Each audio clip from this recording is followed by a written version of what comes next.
Dobrý den, vítejte u další epizody podcastu o kybernetické bezpečnosti, který si pro vás v rámci projektu kyberobrana.cz připravuje Asociace malých a středních podniků. Moje jméno je Honza Palička, ale dneska to nebude o mně, ale o mém hostovi, kterým je Martin Bíbr, architekt kybernetické bezpečnosti ze společnosti Faster. Martine, dobrý den. Dobrý den. Když se řekne architekt kybernetické bezpečnosti, co si pod tím člověk vůbec má představit a jak jste se k této kariérní dráze dostal? Děkuji za otázku. To spojení architekt kybernetické bezpečnosti v podstatě znamená člověka, který má na starosti technické provedení nějakých kyberbezpečnostních opatření ve společnosti. U mě teda konkrétně ve Fasteru, kde pracuji už nějakých 15 let a dostal jsem se na tuto pozici vlastně nějakým postupným kariérním posunem ze síťového prostředí, optických sítí, routování a podobně přes SALASové služby. Tam byl první kontakt vlastně s kybernetickou bezpečností kvůli, řekněme, podvodným voláním, které se už tehdy řešily a nějaké falešné provolávky a podobně. Takže jsme na to museli nějak reagovat a s rokem 2013, kdy jsme otevřeli vlastní datové centrum v Brně, tak jsme vlastně se automaticky stali terčem nějakých DDoSových útoků, zasypání provozu, příchozích linek a podobně, takže jsme to museli si pro sebe sami začít čistit i pro ty naše zákazníky.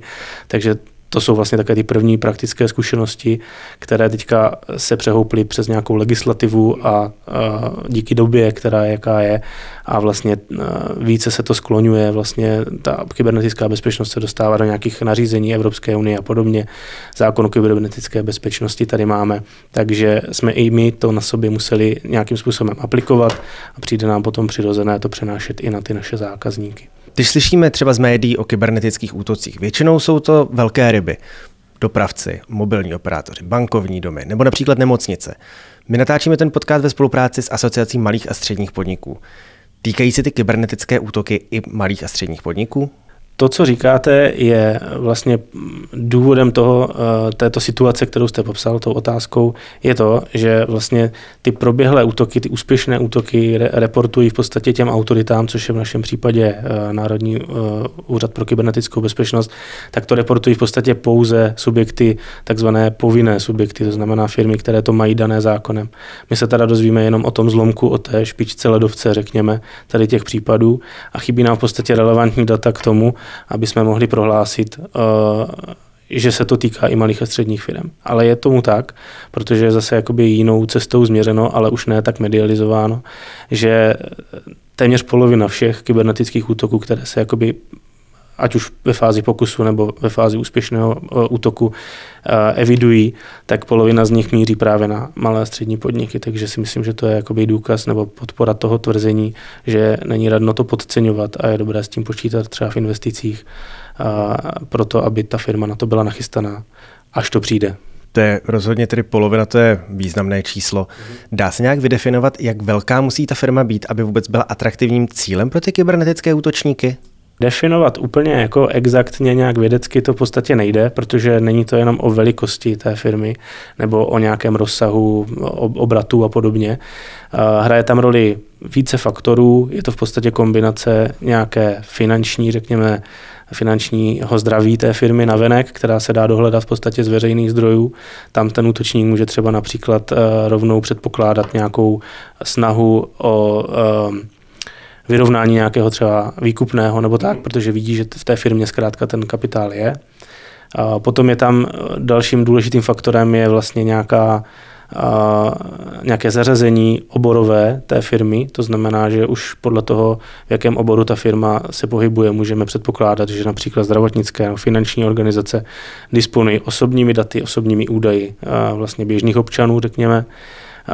Naopak třeba technologické startupy a různé think tanky, tak tam můžeme přijít k nějakému duševnímu vlastnictví, nějaké know-how, přesně tak, takže průmyslové špionáže, ať už prostě vnitrostátní nebo možná i mezistátní, není to jako nic, co by se nedělo.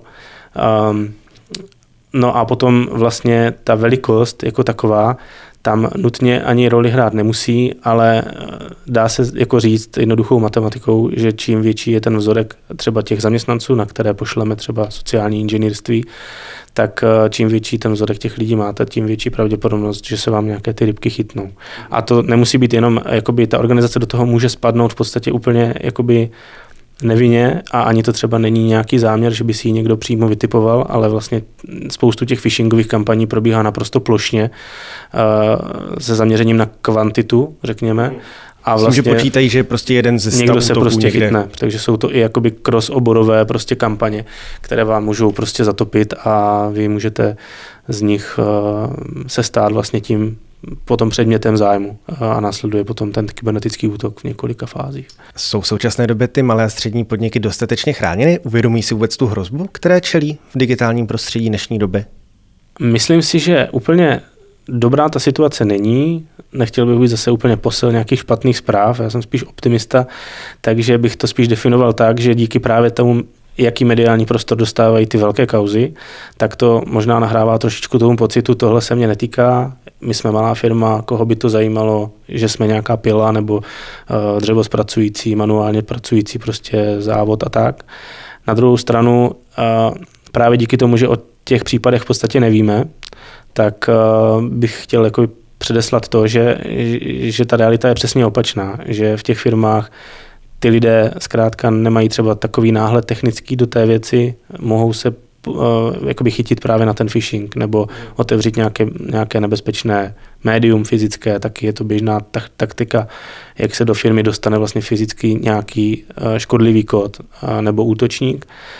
No a vlastně to podceňování potom vlastně oslabuje tu firmu v případě, že se to stane, takže musí vynaložit potom mnohem větší prostředky na to sjednání nápravy, případně dohnání nějakého skluzu biznisového tím, že bude třeba 4-5 dnů bez služeb, než se podaří nějaká obnova nebo než si někde nahodí alternativní prostě servery s těmi službami.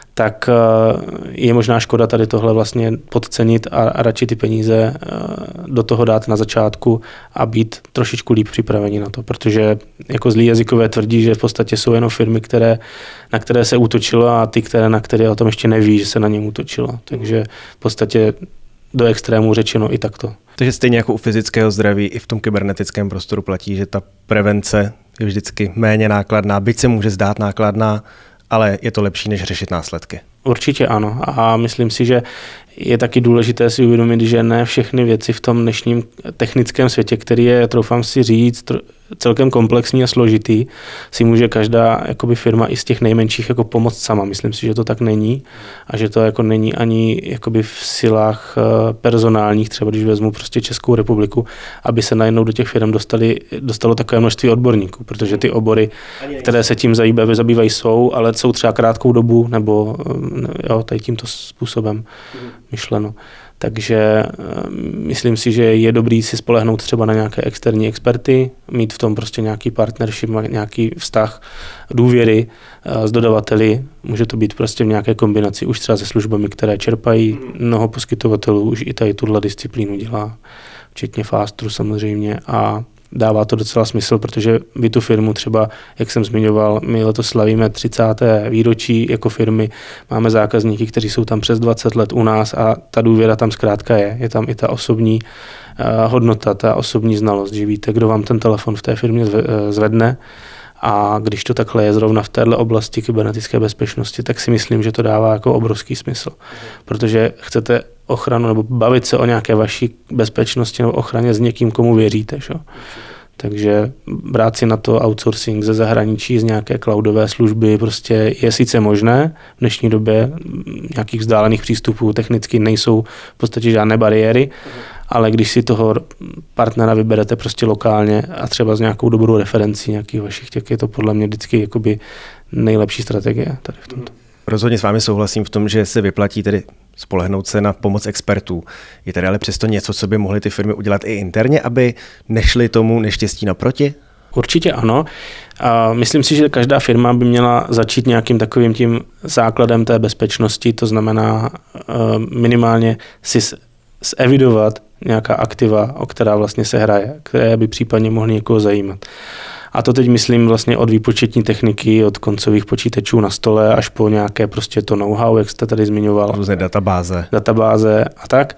Zdroje externích prostě vstupů, který do té výroby, případně nějakého třeba developmentu, jako vývoje vstupují.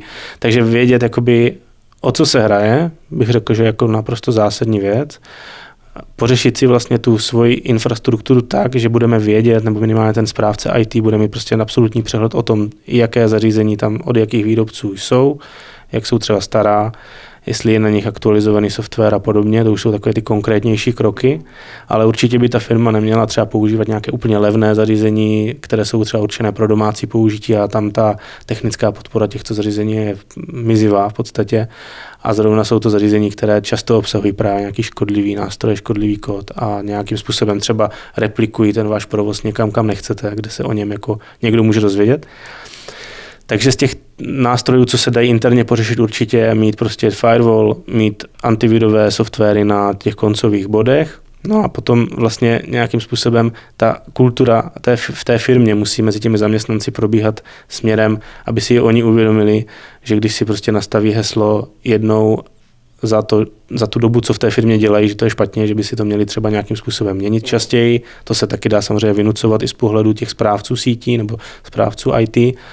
A že ty hesla budou mít nějakou složitost, že se nebudou opakovat, že se tam třeba přidá nebude to křestní jméno 111. Přesně tak, že se tomu přidá ještě nějaký druhý faktor ověření, takže třeba přes mobilní telefon, tak jak do bankovnictví, biometrika, cokoliv se už dneska dá v podstatě na těch nejběžnějších aplikacích jako zapnout a často to bývá o tom jenom, že ty firmy to nepoužívají.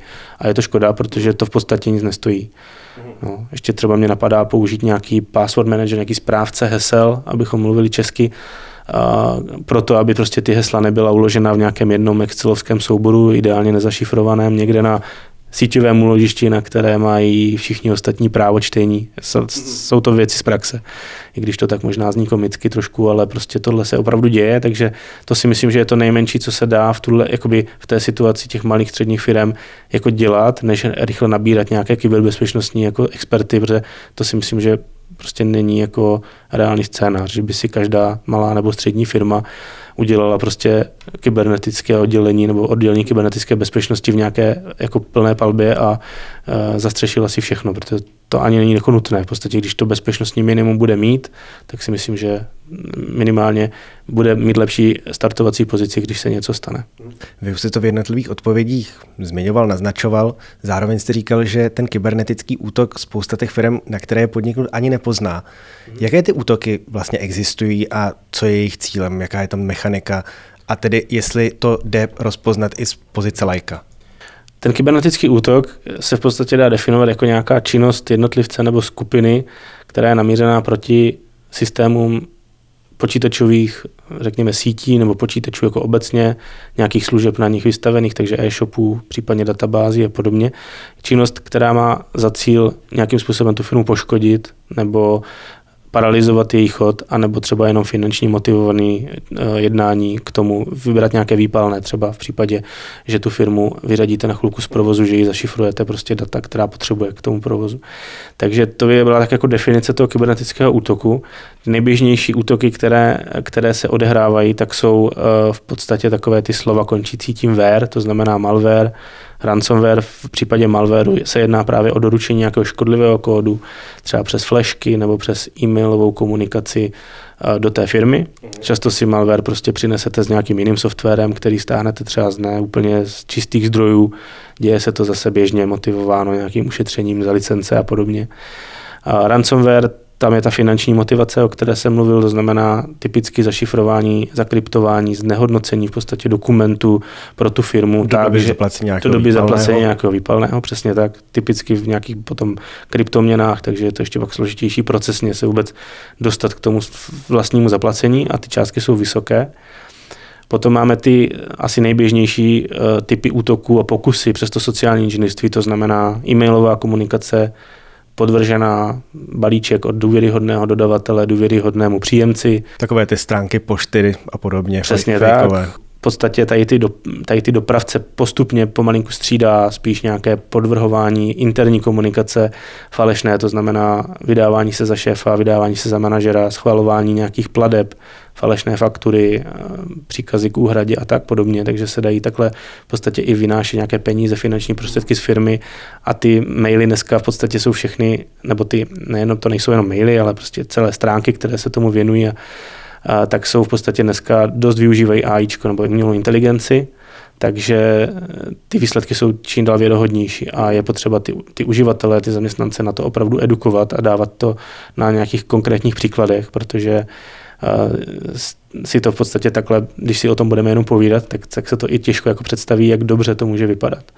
A můžu sám říct, kolik prostě nám přišlo takhle jakoby z pošty, která jako opravdu vypadala důvěryhodně nebo byla reportovaná jako podezřelá a byly to opravdu jako povedené kousky, jak se říká v terminologii nějakého modelářství nebo tak. Takže chci říct jenom třeba to, že vlastně i to reportování toho, že vám vlastně přijde takováhle pošta, tak se často neděje a je to škoda, protože kdyby to ten správce dostal včas od těch uživatelů, když tam nějaká pochybnost sebe menší, tak by mohl třeba na to zareagovat, ponastavit nějak lépe třeba mailový server nebo nastavení domény a podobně. Takže to jsou zase věci, které úplně moc nestojí a nedějou se jenom proto, že se zkrátka nedostanou ty informace na správná místa. No a pak jsme ještě nezmínili útok typu DDoS, jakoby v překladu to zkrátka znamená něco jako odstavení služby nebo přehlcení služby, kdy třeba na e-shop pošlete nějaký typ požadavků tolikrát, že ten server to zkrátka nezvládne, pakliže nemá před sebou nějakou ochranu, která se tomu věnuje a která zase očistí ten provoz. Takže jste schopen dostat třeba konkurenci několik hodin nebo třeba i jednotky dnů úplně mimo provoz, což třeba před Vánoci, výprodeje, různé Black Fridays a podobně můžou být milionové částky a hlavně ten náklad na to je v podstatě legrační, protože tyhle typy útoků se dají prostě pořídit běžně na internetu, nemusíte ani na žádný dark web, stačí k tomu kreditka, naprosto anonymně si to pustíte, řeknete jenom na koho, jak dlouho, jak silně a otestujete jeho odolnost vlastně vůči nějaké DDoS ochraně. A asi nejzávažnějším takovým nějakým typem toho útoku je vlastně zneužití nějakých zranitelností. To znamená, jak jsem tady mluvil o té infrastruktuře, pokud vlastně ten útočník získá informaci o tom, že ta firma používá zastaralou verzi nějakého softwaru třeba na routeru, tak už z toho vnějšího perimetru může tuhle zranitelnost využít a do té firmy prostě vlastně jakoby udělat ten průnik, což je další fáze toho kybernetického útoku, který přichází zvenku, nejdřív nějakým poznáváním toho prostředí, nějakým oťukáváním přes to sociální inženýrství, sken sítě a podobně. Když se tam najde nějaká ta konkrétní zranitelnost, tak se dá zneužít, vniknout do té sítě a pak v té síti vlastně najdete to, co vás v té firmě jakoby zajímá. Vezmete si ty data, případně tam uděláte nějakou tu škodu na to výkupné a pak za sebou zase zavřete dveře, zamažete ideálně nějaké stopy. To už pak samozřejmě je odvislé od nějaké profesionality toho red týmu nebo toho red hackera, který tam jako pronikne. Takže to byly také si nejběžnější typy těch kybernetických útoků. Když se bavíme o oblasti kybernetické bezpečnosti, často tady padá třípísmenná zkratka SOC, neboli Security Operation Center. O co vlastně jde a co to znamená pro ty malé a střední firmy při implementaci tady tohohle z toho konkrétního řešení? Security Operation Center, bezpečnostní operační středisko, řekněme, je v podstatě výraz pro nějaký centralizovaný, což je to důležité slovo, centralizovaný nějaký systém fungující jakoby ekosystém toho, že vám vlastně fyzicky někdo dohlíží na stav té sítě, na stav té výpočetní techniky a to až třeba do těch jednotlivých koncových počítačů, klidně to tak může jako být. Důležité je, že to je naprosto centralizované na jednom místě, takže vy nemusíte jakoby si tady tuhle část řešit vlastně interně ve firmě, ale ty data, nikoliv ta data jako konkrétní soubory nebo konkrétní obsah, ale jenom informace o tom, jaká data tečou, jakým směrem, kdo si s kým povídá, řekněme, který počítač s kterým a tak vlastně putují do tohoto soku a ten vlastně je osazen v prvé řadě samozřejmě s super technikou nebo jako pokročilým technickým vybavením a hlavně fyzickými sílami, které jsou vlastně odborníci na několika úrovních. Ta nejnižší úroveň má za úkol vlastně monitorovat stavy těch systémů, reagovat na nějaké případné anomálie a eskalovat jakoby ten problém dál. Výhodou pro ty menší a střední firmy je, že většina těch útoků nebo tady těchto jakoby činností se začíná odehrávat v pátek odpoledne, v sobotu, v neděli, přes svátky. Dneska není žádný jako problém, nebo naprosto běžně jsou to prostě české svátky, které jsou ryze české, nejsou ani nikde jinde na světě, ale zkrátka dají se dohledat, takže ten útočník velice snadno získá návod, kdy to udělat dobře a ta firma většinou na to není nachystaná personálně, že by tam někdo v tu dobu držel dohled nad nějakými systémy. Když to v tom SOCu externě poskytovaném, tam je vždycky jistota, že tam ten člověk kvalifikovaný sedět bude a bude připraven na to té hrozbě čelit. Přesně tak. Ten člověk by to měl vlastně velice rychle jakoby objevit a eskalovat to tomu dalšímu, na tu další úroveň té L2, která už dělá nějakou hlubší analýzu, pozná třeba, o jaký konkrétně jde útok, ze které země pochází ten útok, nebo z jakých IP adres pochází ten útok.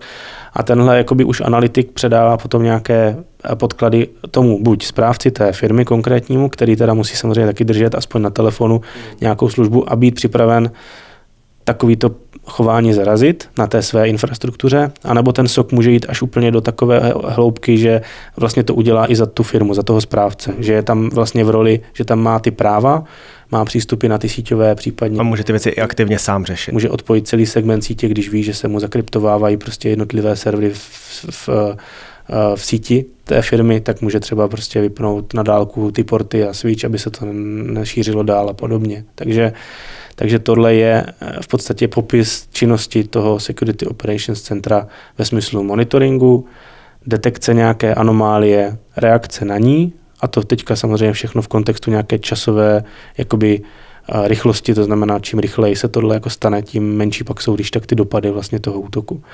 A druhý pohled na ten SOC může být nějaký, jako řekněme, legislativně administrativní, kdy v podstatě mnoho firem s příchodem NIS 2 vlastně spadne do toho ohlašovacího povinnostního vlastně mechanismu, kdy se tady tyhle incidenty budou muset vlastně hlásit, což to dává docela smysl, je to vlastně jakýsi taký registr přestupků, řekněme, a myslím si, že to celkově povede k nějaké lepší informovanosti všech subjektů o tom, jaké ty útoky proběhly, jak vážné měly následky, a to má nějakou právní prostě formu, jakou formou se to musí reportovat tomu, v našem případě NÚKIBu, teda tomu úřadu, a to vlastně za vás taky připraví ten SOC, protože ty lidé byli od začátku toho incidentu, prošli si tím analýzou, reportováním a připraví za vás i tu legislativní jako činnost.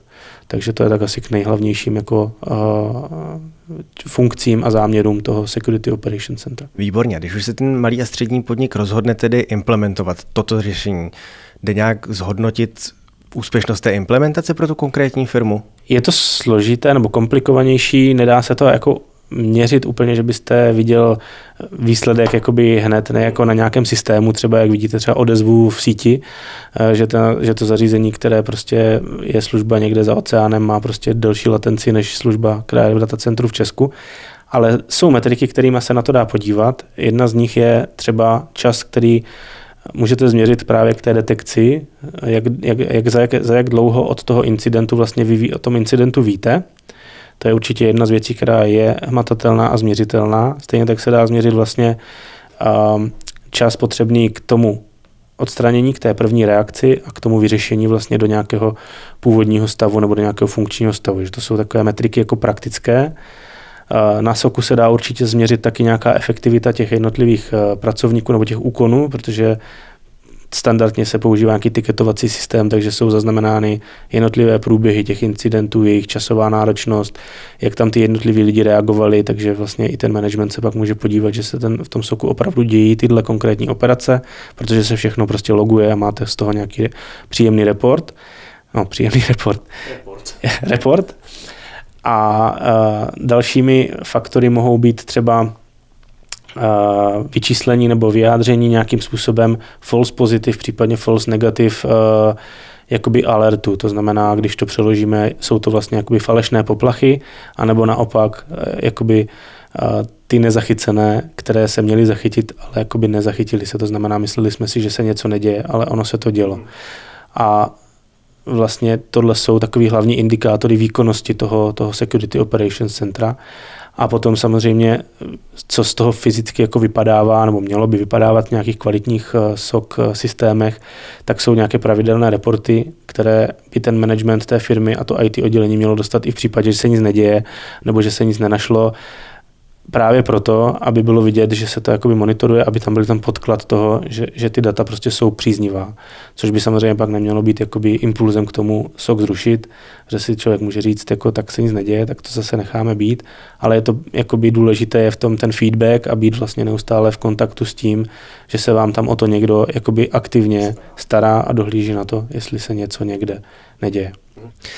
Martine, vím, že jste říkal, že ty útoky probíhají obzvlášť u těch malých a středních podniků v takové té šedé zóně, ale máme nějakou statistiku na to, jak třeba jsou úspěšné a co ten úspěšný útok dokáže v té firmě napáchat? Jak jsem zmiňoval, to číslo bylo, že necelá polovina všech těch útoků, které se dějou, tak jsou mířené právě na ty menší a střední podniky.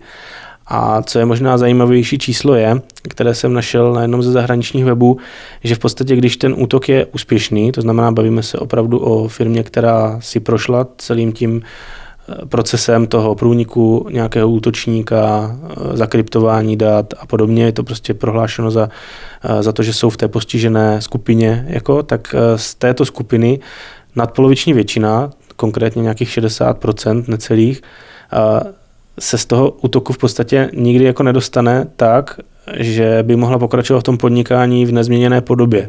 Často mnohdy úplně skončí, nebo jsou nuceni skončit, protože ten útok je třeba na několik dnů odstaví z provozu, což pro jejich zákazníky může znamenat nějakou ztrátu důvěry. Přechod ke konkurenci a podobně. Takže tohle jsou bohužel smutná čísla, která se dějou. Nechci s nimi určitě nějak strašit, ale je dobré si je říct. A je dobré si říct, že tomu jde předcházet. Chtěl jsem k tomu ještě dodat, že vlastně ty firmy si mnohdy neuvědomují, že pokud nedají ty peníze na začátku do nějakého alespoň minima a neudělají si takovou tu, jak jsme si v úvodu řekli, vlastně to rozkoukání se, definování si, o co se hraje, co vlastně chceme chránit a že teda nebo vůbec to uvědomění si, že něco je potřeba chránit, tak potom vlastně ty následné náklady jsou násobně vyšší než ty pořizovací.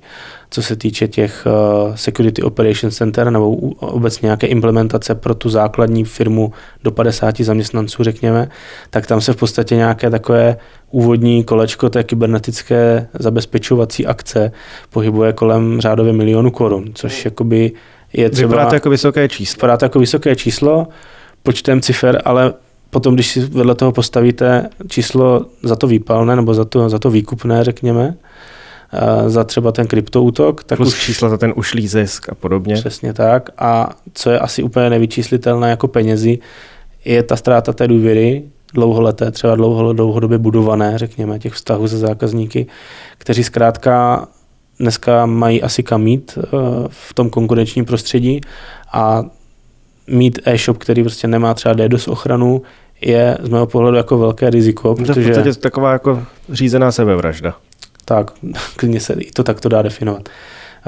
Protože ty nástroje dneska jsou, já třeba za Faster můžu říct jako za poskytovatele internetu, že ten provoz, který my čistíme, je jakoby větší než ten legitimní, což je jako strašný, když si to člověk uvědomí, ale opravdu většina toho internetového provozu zkrátka není ten, který by ty naši zákazníci chtěli, ale víc toho prostě jako očistíme a prakticky pořád, když se člověk podívá v tom našem soku na nějaké dashboardy, tak tam prostě probíhá třeba 14-15 útoků kontinuálně celý týden prostě pořád. Jsou to různé destinace, různé prostě zdroje, různé typy těch útoků, ale opravdu se to děje. Takže už tady na té provider části, kdy my vidíme do relativně velkého vzorku toho provozu pro ty naše zákazníky díky těm čističkám a té analýze, tak ty čísla prostě jsou alarmující v tomto z mého pohledu teda aspoň.